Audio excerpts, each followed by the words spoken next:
Galileo was born into a world where each morning reaffirmed the common view that the sun moved around the earth.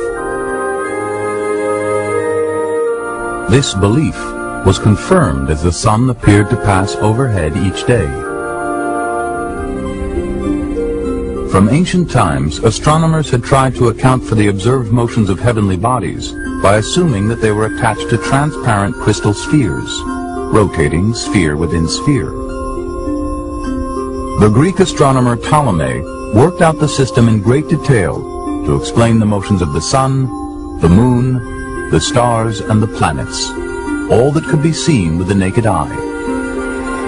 At the center of Ptolemy's intricate system sat the Earth, solid and unmoving. The Ptolemaic system was filled with ingenious geometrical devices. It made it possible for people to compute where the planets were to be, and this was useful, let us say, for astrology. It was useful if you just wanted to keep track of where things were in the sky. But it wasn't perfect. 60 years before the telescope, a Polish clergyman, Nicolau Copérnico, noticed that the calculations needed to predict the positions of the planets in the sky would be simplified if he assumed that the sun, rather than the Earth, were at the center of the universe. For decades after his book, most astronomers simply suspended judgment. The reason was that there was no observational evidence that the Earth moved. In fact, it seemed almost silly that the Earth moved. In the Copernican system, the Earth was never still. It had two separate motions, revolving around the sun each year and spinning on its axis once each day.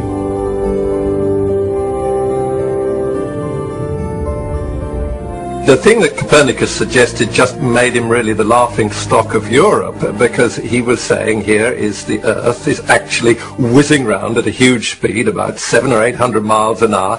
That's just going round on its axis, and in addition it's going round the sun at about 30 miles a second. I mean, they were saying, this is just absolutely ridiculous. I mean, look at the ground. It's as solid as you can see. Clearly the Earth is not moving. Nothing could be more obvious than the fact that the Earth isn't moving. If it was moving, everything would be flying off it. I mean, church steeples would fall down, birds couldn't keep up with it, clouds would go disappearing over the western horizon and things like this. Galileo had read Copernicus and already suspected that the Copernican system was correct. But even with his telescope, he did not see a way of proving that the Earth moved around the sun. For him, demonstration was the mark of science. For something to count as a scientific claim, it had to be demonstrated. It had to be conclusively shown to be the case. Anything short of that was called conjecture or opinion. While he searched for a demonstration, a letter arrived from one of his followers, Benedetto Castelli, suggesting that the planet Venus could hold the key. My dear Galileo, if Copernicus is correct, and Venus revolves around the sun rather than the Earth, it is clear that she would be seen not unlike the phases of the moon, sometimes as crescent and sometimes not. Pray tell me, if with your wonderful telescopes you have noticed such an appearance? To the naked eye, Venus was just a point of light, but through his telescope, Galileo saw the planet as a disk. Over a period of months, Venus changed from a small disk to a larger crescent. Galileo immediately grasped that in a sun-centered system, this crescent would appear as Venus circled in an orbit between the sun and the Earth. Venus must be revolving around the sun rather than the Earth. Years later, Galileo finished his great book. It was called Dialogue on the Two Chief Systems of the World.